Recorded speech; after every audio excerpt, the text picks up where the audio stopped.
Hej, jag heter Hjalmar Fries och är konstruktör på Thermobar. Jag ska nu visa vår ventil Rojo från företaget Jobbe i Nya Zeeland.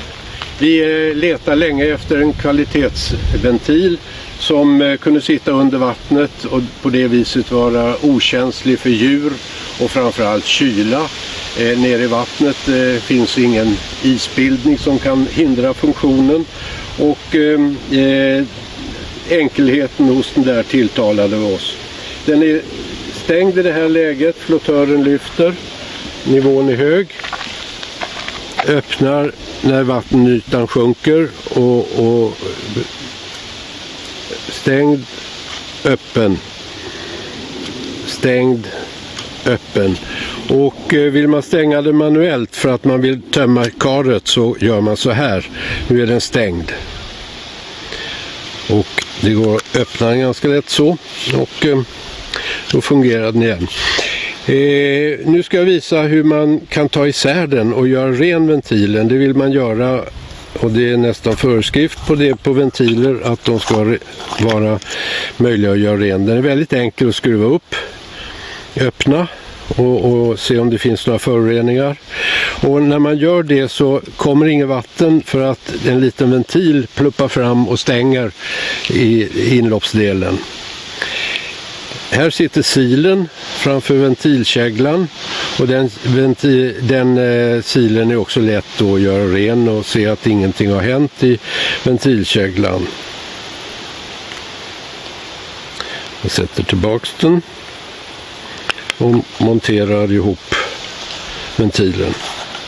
Allt det här kan man göra även under svåra förhållanden vintertid. Nu ska jag visa hur man monterar den i termobaren, och för den skull måste vi ju öppna.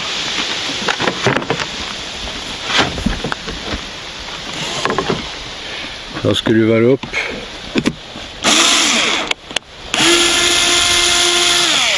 Täckplattan tar vi loss. Den sitter med 4 skruvar och har bara en allmän täckfunktion. Det är inte något märkvärdigt med det.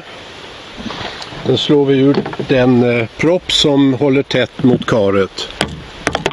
Så där. Att nu se bättre så lägger jag karet ner och skruvarna.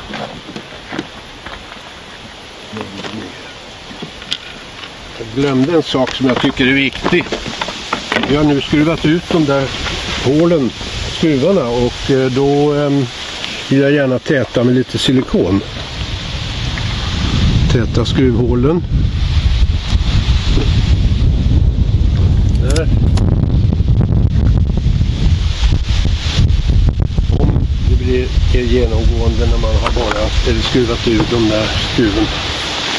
Nu ska jag montera termobarens ventil. Jag har ventilen här.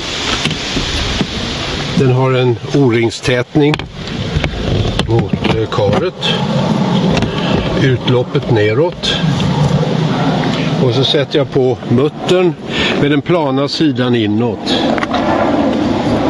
Allt det här står i broschyrens en skötselanvisning som följer med ventilen.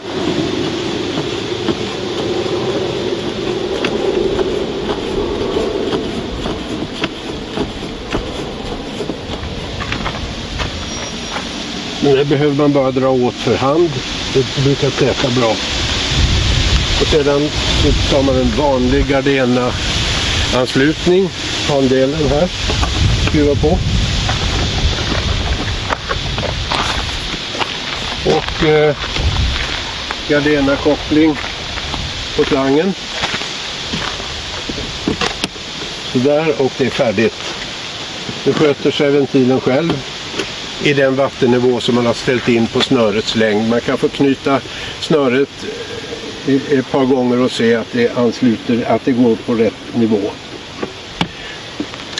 Slangen kan man ha en lång slang, även om det rinner långsamt. Om man har en 500-600 meter slang så kommer det att fylla sig i alla fall.